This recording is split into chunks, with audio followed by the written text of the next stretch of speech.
అందరికీ నమస్కారం. అందరూ ఎలా ఉన్నారండి? బాగున్నారా? నేనైతే ఇదిగో ఇలా ఉన్నాను. చూస్తున్నారు కదా! ఇవి నాతో పాటే పోవాలి తప్ప మామూలుగా ఎప్పటికీ పోవు. నేనుండగా ఎప్పటికీ పోవు. నిద్ర లేకపోవడం, సరిగ్గా తినకపోవడం, వీటికి తోడు వేసవి బాధలు. ఇవి ఎవరికైనా కామనే కదా!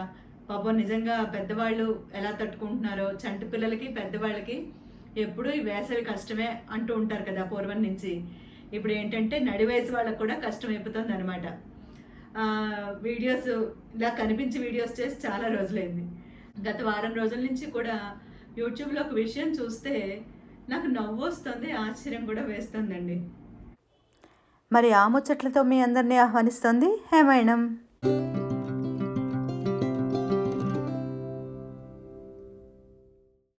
అది చాలామందికి తెలిసే ఉంటుంది ఇప్పటికే. ఏంటంటే ఒక ప్రముఖమైన ఛానల్, ఇంట్లో ఆయన ఇంటి యజమానికి తప్ప అందరికీ ఛానల్స్ ఉన్న ఒక ఛానల్ వాళ్ళు కొత్తగా ఈ పచ్చళ్ళ బిజినెస్ పెట్టారు. పచ్చళ్ళు, పొళ్ళు. అది చూసి నాకు నవ్వు వస్తుందండి. ఏమండి, పచ్చళ్ళు పెట్టడం అన్నది ఇంట్లో చేసుకునే చిన్న కుటీర పరిశ్రమలు ఆడదండి. ఏంటంటే పెద్దగా ఆదాయం లేని వాళ్ళు, ఎక్కువగా పెట్టుబడి పెట్టలేని వాళ్ళు, ఇంట్లో ఉన్న వస్తువులతోటే, అందుబాటులో ఉన్న వస్తువులతోనే ఏదో ఒక ఉపాధి కోసం వెతికే వాళ్ళ కోసం ఈ పచ్చడి బిజినెస్ అండి. అంతేకాని ప్రతి వాళ్ళకి కాదు. అయితే వాళ్ళు చెయ్యకూడదా అని కాదు. అంత చదువుకున్నారు, ఒక సంఘంలో ఒక స్థాయిలో ఉన్నారు, ఈ కాలపు చదువులు చదువుకున్నారు, ఈ కాలపు ఉద్యోగాలు చేసే కొడుకులు కోడళ్ళు ఉన్నారు. ఇంకా ఇన్నోవేటివ్ థాట్స్ ఏమి రావా? కొత్తగా ఆలోచించి ఇంకో బిజినెస్ చేసుకోకూడదా? ఎక్కడ చూసినా యూట్యూబ్ ఓపెన్ చేస్తే చాలండి. అంటే ఒకసారి మనం అదే వీడియో చూస్తే దానికి సంబంధించిన సజెషన్స్ అన్నీ వస్తాయి కదా మనకి. ఈ పచ్చళ్ళు, పొళ్ళు వ్యాపారాలు ఆ వీడియోస్, చీరల వీడియోస్, చీరలు బిజినెస్ చేసేవాళ్ళ వీడియోస్. ప్రతి వాళ్ళు చీరలు చీరలు చీరలు, చిన్న చిన్న షాపులు, ఇంట్లో చేసేవాళ్ళు. ఇంతమంది బిజినెస్ ఎలా నడుస్తోందని నాకు గొప్ప ప్రశ్న అండి. ఎవరు కొంటున్నారు? ఎవరో ఒకరు కొనకుండా వీళ్ళు రన్ చేయలేరు కదా. సరే, చీరల సంగతి పక్కన అలా పెట్టి ఈ పచ్చడి వ్యాపార సంగతి చూద్దాం. అంత ఒక స్థాయిలో ఉన్నవాళ్ళు ఆలోచించవలసిన వ్యాపారం ఇదేనా? ఇంకేమీ లేదా? అంటే దీంట్లో ఎంతో కొంత ఎక్కువ మార్జిన్ లేకపోతే ప్రతి వాళ్ళు ఇందులోకి దిగరు కదా. గతంలో ఒక 10 ఏళ్ల కిందటి వరకు అండి, మామూలుగా చిన్న చిన్న వాడల్లోకి, గుడిసెల్లో ఉండే వాళ్ళ దగ్గరికి సైకిల్ మీద పచ్చళ్ళు అన్ని డబ్బాల్లో పెట్టుకొని తీసుకొచ్చి తూకం వేసి అమ్ముతూ ఉండేవారు. వాళ్ళు ఎక్కడంటే గోదావరి జిల్లాల నుంచి వచ్చేవారు అనమాట. పచ్చళ్ళన్నీ ఎక్కువగా లాట్లో కొనుక్కొని అన్నీ తెచ్చి అమ్ముతూ ఉంటారనమాట. వారానికి ఒకసారో, వారానికి 2 సార్లు అలాగా. ఎక్కువగా పెట్టుకోలేని వాళ్ళు రుచి కోసం ఇంత కొనుక్కుంటూ ఉంటారు. ప్రత్యక్షంగా నేను చూశాను అది. అలా తీసుకొచ్చి అమ్మేవాళ్ళ. వీళ్ళందరూ గోదావరి జిల్లాల్లో ఎక్కువగా ఈ పచ్చళ్ళ వ్యాపారం నడుస్తూ ఉండేది. అంటే ఎక్కువగా పెట్టుబడి పెట్టగలిసిన వాళ్ళు, ఎక్కువ మందిని హైర్ చేసుకోగలిసిన వాళ్ళు, అంటే వర్కర్స్ని ఎక్కువ మందిని పెట్టుకోగలిసిన వాళ్ళు వీళ్ళు ఈ వ్యాపారం చేస్తూ ఉండేవాళ్ళు. ఈ సీజన్లో వర్కర్స్కి పని దొరికేది. ఆవకాయ వ్యాపారం, తాండ్ర వ్యాపారం ఇవన్నీ కూడా జరుగుతాయి అన్నమాట. అయితే ఇప్పుడు ప్రతి వాళ్ళు ఇంట్లో బిజినెస్ చేసేస్తున్నారండి. ఒక ఫుడ్ బిజినెస్ పట్ల ప్యాషన్ ఉంటుంది కొందరికి, నాకుంది అలాగా. అయితే ఆ ప్యాషన్ ప్రకారం నేనేమి చేయలేదనుకోండి, దానికోసం కొందరు ఉద్యోగాలు వదిలేసి ఇందులోకి దిగుతారు. అయితే వాళ్ళ వల్ల కొంతమందికి పని దొరుకుతుంది. అది బాగుంది, ఏటేడాదేను.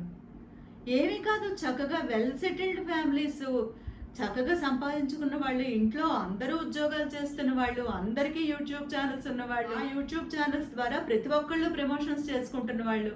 ఇవి చాలా నట్టు వీళ్ళు ఎందుకు పచ్చడి బిజినెస్లోకి దిగాలి? నాకు ఇది ఒక పెద్ద అసలు అంతుపట్టడం లేదండి.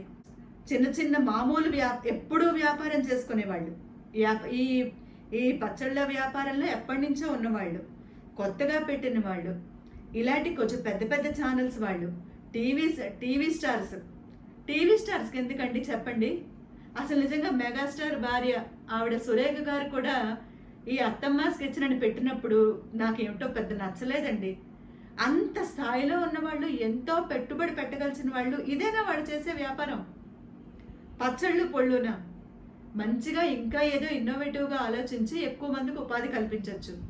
ఇది అంటే దీనిలో రిటర్న్స్ ఎంత ఉన్నాయా అని నాకు ఆశ్చర్యం వేస్తుంటుంది అనమాట. అయితే కొత్తగా ఈ పచ్చళ్ళ బిజినెస్ పెట్టిన ఛానల్ వాళ్ళు ఏంటంటే ఏదో ఫుడ్స్ని ఆ సంబంధిత ఆ ప్రొడక్ట్స్ని వీళ్ళు ప్రమోట్ చేస్తున్నారు. అలాగని ఎవరో కామెంట్ చేస్తే మర్నాడు అందరూ ఈ తలకి క్యాప్స్ అన్నీ పెట్టుకొని కూర్చున్నారు అవి పెట్టుకొని. ఇలా కాదు, ఇదిగో మేము రెడీ అవుతున్నామని అన్నీ చూపించారనమాట బాక్సులు అవి. ఇలా కాదు, మీరు చేస్తున్న వీడియోస్ పెట్టండి అని కామెంట్ చేస్తే అలా బిజీగా ఉన్నామని ఇవాళ నిన్న ఒక వీడియో పెట్టారు. ఇదేనా పని అండి? నాకు ఆశ్చర్యంగా ఉంది. అంతంత చదువుకున్న దీనికోసమా? అయితే ఈ బిజినెస్ వీళ్ళే చెయ్యాలా, వీళ్ళు చెయ్యకూడదా అని ఎక్కడా లేదు. కానీ వదిలేయచ్చు కదా, పాపం ఎవరో చిన్నవాళ్ళు బతుకుతారు కదా. దానికి తోడు ప్రైసెస్ కూడా హైగా ఉన్నాయని అందరూ కామెంట్ చేస్తున్నారనమాట. నాకు ఒకటే అర్థమవుదండి, ఇన్ని రకాలు ఎవరు కొంటున్నారు? ఇప్పుడు కేజీ పచ్చడి కొన్నాం అనుకోండి, ఏంటో యూట్యూబ్ భాష పచ్చడి పచ్చడి పచ్చడి అలా అలవాటు అయిపోయింది నాకు. ఆవకాయ అంతేనండి, ఆవకాయ పచ్చడి కాదు. సాధారణంగా మామూలుగా తెలిసిన ఆవకాయ గురించి తెలిసిన వాళ్ళందరూ ఆవకాయనే అంటారండి. ఆవకాయ పచ్చడి, మాగాయ పచ్చడి లేదు. రుబ్బేదాన్ని పచ్చడి అంటారు, ఆవాలతో పెట్టేదాన్ని ఆవకాయ అంటారు, మాగాయ మెంతులతో పెట్టేదాన్ని మెంతికాయ లేదా మాగాయ అంటారు. తురిమే పచ్చడి మామిడి తురుము పచ్చడి, మామిడి కోరు పచ్చడి లేదా మామిడి పచ్చడి అంటారు. ఈ ఆవకాయల్లో చాలా రకాలు ఉన్నాయనుకోండి. మనం టమాటా పచ్చడి, నిలవ పచ్చడి పెట్టుకుంటాం కదా, అది టమాటా పచ్చడి. ఎందుకు ఈ ఆవకాయ పచ్చడి అంటున్నారో నాకు అర్థమవుదు. అయితే ప్రాంతానికి చాలా తేడా ఉంటుంది అనుకోండి. నాకు వింతగా అనిపిస్తుంటుంది అనమాట, అంతే. ఎవరు తప్పట్టుకోకండి, ఊరికే చెప్తున్నాను. ఆవకాయ అంతే దాని పలుకుబడి, ఆవకాయ పచ్చడి అయితే కాదు అని నా అభిప్రాయం. ఈ రోజుల్లో ఉమ్మడి కుటుంబాలు, ఎక్కువ మంది మనుషులు ఎక్కడున్నారు? ప్రతి వాళ్ళు కూడా డబ్బు పెట్టి కొనుక్కోవడానికే ఇష్టపడుతున్నారా? నాకు తెలిసి మామూలుగా ఇంకా పాత పద్ధతులనే పాటించే కుటుంబాల్లో ఎవ్వరూ కొనుక్కోరండి. పోనీ తక్కువ మందే ఉన్నారు, తగ్గించి పెట్టుకోవడానికే చూస్తారు తప్ప ఇద్దరమే ఉన్నాం కదా అని చెప్పి ఎవరూ కొనుక్కోరు. ఇప్పుడు సామాన్యంగా భార్యాభర్త, 2 పిల్లలు ఉన్న కుటుంబం అనుకోండి. ఇప్పుడు ఎలాగో రోజు తినడం లేదు, ఎప్పుడైనా జిహ్వ కోసం, ఆ జిహ్వకి రుచి కావాల్సి వచ్చి ఆవకాయ కలుపుకుంటాం. అలాంటప్పుడు ఒక 6 కాయలండి, కారం ఆవకాయ 6 కాయలు పెట్టుకుంటే దానికి అన్నీ కూడా 1/2 కేజీ గుండలు పడతాయన్నమాట. అంటే లెక్క పెట్టుకుంటే 6 కాయలకి, అంటే లెక్క ప్రకారం చూసుకుంటే 6 కాయలకి 1/2 కేజీ ఆవాల గుండ, 1/2 కేజీ కారం, కొంచెం తక్కువ ఉప్పు, ఒక ప్యాకెట్ నూనె అనుకోండి. ప్యాకెట్ కూడా అవసరం లేదు, 3/4 కేజీ అలా పడుతుంది. 25 కాయల లెక్కలు వేరనమాట. 25 కాయల్లో ఈ 6 కాయలకి నేను తగ్గించి చెప్పాను. అలా పెట్టుకుంటే 6 కాయలు పెట్టుకుంటే ఈ కొలతలతో ఇంత ఆవకాయ అవుతుందండి. ఇంకోటి చెప్పనా, అది ఇంచుమించు తక్కువ తినే వాళ్ళకైతే ఒక 6-7 నెలలు వచ్చేస్తుంది. రోజు ఆవకాయ వేసుకునే వాళ్ళకేమో నేను చెప్పలేను, కానీ అంత ఖాళీ ఓపిక లేదు కదా. స్కూళ్ళు తెరిచేస్తే పిల్లల బాక్సులకు వేరే ఐటమ్స్ ఏవో పెడతాం కదా, ఎప్పుడైనా ఇంట్లో వేసుకోవడానికి. అయితే ఇలా పెట్టుకున్న కొత్త ఆవకాయ రుచి 1 నెల 2 నెలలు మాత్రమే ఉంటుందండి. అయితే వర్షాకాలం రాగానే 2-3 వర్షాలు పడగానే దాని రుచి మారిపోతుంది. మనం ఎంత బాగా పెట్టనండి, ఎంత అద్భుతమైన వస్తువులే వేయనండి, వర్షాకాలం రాగానే దాని రంగు రుచి రెండూ మారిపోతాయి. మనం ఇంత నూనె పోస్తాం కాబట్టి అది అలాగే అద్భుతంగానే కనిపిస్తుంది. అందుకని కొంచెం ఇంట్లో పెట్టుకోకూడదా? ఈ మామిడికాయలతో పెట్టుకునే కారం ఆవకాయ కేవలం మామిడికాయలతోటే కాదు, అయితే మామిడికాయతో రుచి వేరు, కాలంలో వచ్చే మామిడికాయల రుచి వేరు, ఇవన్నీ ఒప్పుకోదగినవే. కానీ ఈ ఆవకాయ రుచి మనం దోసకాయలో టేస్ట్ చేయొచ్చు. ఈ ఆవకాయ ఇవ్వగానే దోసకాయ పెట్టుకోవచ్చు కదా. టమాటా కాయలు వస్తాయి, ఆ ఫస్ట్ టమాటా పళ్ళ కంటే ముందు ఆ కాయలతో పెట్టుకోవచ్చు. క్యారెట్, దొండకాయ, ఏదైనా సరే ఇవే వస్తువులు. అక్కడ ఆ మెయిన్ ఇంగ్రీడియంట్ మామిడికాయల బదులు ఇవి మారుతాయి అనమాట, అంతే. అలా టేస్ట్ చేయొచ్చు. ఈ చేసే వాళ్ళు ఇంత వ్యాపారం ఎలా చేస్తున్నారో, కొనేవాళ్ళు ఎలా కొంటున్నారో నాకు అర్థమవుదు. అలా కాకుండా రేట్లు కూడా ఎక్కువేనండి, చాలా ఎక్కువ రేట్లు. మరి ఎంతమంది కస్టమర్స్ ఉన్నారో చూడడానికి ఇన్ని బాక్సులు అవి కనిపిస్తున్నాయి. వీళ్ళు ఏ నమ్మకంతో పెడుతున్నారో తెలియదు. అయితే నాకు చెప్తున్నాను కదా, కొత్త ఆలోచన అంటూ రాదా ఎవరికి అన్నట్టు అనిపించింది. అయితే ఈ ఆవకాయల్లో కూడా కొంచెం కష్టపడి చేసేది ఒకటి ఉందండి, అది ఎండావకాయ.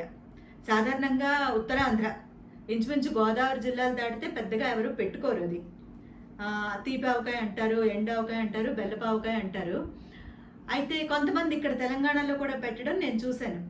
మీరేం తప్పుగా అనుకోకండి ఇలా చెప్తున్నందుకు. బ్రాహ్మిన్స్ ఫ్యామిలీస్లో అనమాట, వాళ్ళు బెల్లపావని స్పష్టంగా పెడుతూ ఉంటారు వాళ్ళు కూడా.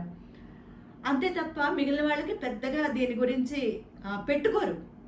ఇష్టం ఉంటుందో మాంతో తెలియదు, కానీ పెద్దగా శ్రమ పడరు అనమాట. ఎందుకంటే ఇది పెద్ద శ్రమతో కూడిన పని ఎండావకాయ. పూర్వం ఒక 6 నుంచి 8 మంది ఉన్న కుటుంబానికి ఏటికేడాది 75 నుంచి 100 కాయల కలెక్టర్ కాయలు ఎండావకాయ పెట్టుకునేవారు. ఏంటంటే ఆవకాయ బియ్యం ఉంటే చారు పెట్టుకొని మజ్జిగ పోసుకొని తినొచ్చు అని. అవన్నీ పోయాయి కదా ఇప్పుడు. ఎండావకాయకి ఏంటంటే అది ఊరాక 3 రోజులు 4 రోజులు అయ్యాక అది ఆ ముక్కలన్నీ ఓట ఊర్చి ఎండబెట్టడం. 2 రోజులు వెల్లకిలా 2 రోజులు బోర్లా పెడతారనమాట ముక్కలు. ఆ ముక్కలతో పాటు ఓట కూడా పెడుతూ ఉంటారు. అయితే బెల్లం ఎక్కువ వేస్తాం కదా, ఓట దగ్గర పడడానికి చాలా టైం పడుతుంది. ఒక వారం రోజులు పడుతుంది అనమాట. పూర్వం 6 నుంచి 7 రోజులు ఓట పెట్టేవారు. పాకం అంతా వచ్చి ఓట దగ్గర పడ్డాక అప్పుడు ఈ పెద్ద ముక్కలన్నీ చిన్న ముక్కలు తరిగి ఈ ఓటలో కలిపి ఇంకో నూనె కాచి పోసేవారు. ఈ ఎండావకాయకి ఇంత ప్రాసెస్, ఇంత శ్రమ తప్ప మిగిలిన ఆవకాయలు వేటికి ఇంత శ్రమ లేదండి. చక్కగా ఇంట్లో పెట్టుకోవచ్చు. ఎక్కువ అక్కర్లేని వాళ్ళు 3 నుంచి 6 కాయలు పెట్టుకుంటే అయిపోతుంది ఆ ఏడాదికి. అది కాక మామిడికాయలు ఏడాది వస్తూనే ఉన్నాయి. అయితే ఇక్కడ ఎండావకాయ గురించి ఎందుకు చెప్పాను అంటే, ఇలాగా ఇంత కష్టమైంది ఎవరైనా బిజినెస్ చేసి అమ్మచ్చు. ఎందుకంటే ఇది కొనుక్కునేవాళ్ళు చాలామంది ఉంటారు. కానీ ఇది శ్రమ ఎక్కువ కదా, అందుకని ఇది చేయలేరనమాట ఎవరు. ఇక్కడ నాకు తెలిసి హైదరాబాద్లో నేను ఫేస్బుక్లో చూసిన దాన్ని బట్టి ఒకే ఒక ఆవిడ ఇక్కడ దిల్సుఖ్ నగర్లో ఆవిడ ఎండావకాయ తీపావకాయ మాత్రం అమ్మడం నేను చూశానమాట ఫేస్బుక్లో. కొంచెం హైజీన్ కూడా ఆలోచించాలి కదా. పెద్ద పెద్ద ఇంత కబుర్లు చెప్పిన వాళ్ళు హైజీన్ అని అద్భుతంగా చేసిస్తామని చెప్పిన వాళ్ళు స్టీల్ పాత్రలు కొనొచ్చు కదా. అవి ఖరీదు ఎక్కువ, మళ్ళీ అవి కొనరు. ఇంత పెద్ద పెద్ద అల్యూమినియం గిన్నెలు, అవి చూస్తేనే నాకు మతిపోతుంది. మామిడికాయ పులుపు, ఆవగుండ, కారం, ఉప్పు ఇవన్నీ రియాక్షన్ జరగదా అండి? మళ్ళీ నాన్ వెజ్ పచ్చళ్ళకైతే అందులోనే నిమ్మరసం, ఆ మెటల్కి పులుపుకి కలిపి రియాక్షన్ జరగదా? అది మంచిది కాదు కదా. పోనీ ప్లాస్టిక్ డబ్బుల్లో కలిపి తర్వాత ఎత్తడం అన్నది ఇంకో పద్ధతి అనుకోండి. అసలు అల్యూమినియం గిన్నెల్లో కలపనే కూడదండి. ఎవ్వరికీ మంచిది కాదు అది. కానీ ఇంతగా కబుర్లు చెప్పి వాళ్ళు ఎవ్వరు కూడా అవి పాటించరు. ఉంటాయి పెద్ద పెద్ద స్టీల్ గిన్నెల ఫ్యాక్టరీల దగ్గరికి వెళ్తే అక్కడ అమ్ముతారు. ఇలాంటివి కూడా ఉంటాయి. మరి మనకి ఫుడ్ బిజినెస్ చేసే వాళ్ళు కొనుక్కోవడం లేదా? ఇవి కూడా ఉంటాయి. కానీ ఏంటంటే అంత మదుపు పెట్టరు అనమాట. అలాగా ప్రతి వాళ్ళు, చదువుకున్న వాళ్ళు, చదువు లేని వాళ్ళు, ఏదైనా కొత్తగా ఆలోచించగలిసే అవకాశం ఉన్నవాళ్ళు, పెట్టుబడి పెట్టగలిసిన వాళ్ళు, అందరూ ఇదే వ్యాపారం. నాకు చూస్తే నవ్వొచ్చింది. మీకెందుకండి వాళ్ళు ఏం చేసుకుంటే అంటారా? అందరికీ ఎందుకో, నాకు అందుకేనండి. ఇవన్నీ ఈరోజు మీతో ఎందుకో సరదాగా చెప్పాలనిపించింది. ఆ వీడియో కూడా చేసి చాలా రోజులైంది కదా. సరే ఒకసారి మిమ్మల్ని పలకరిద్దామని వచ్చానమాట.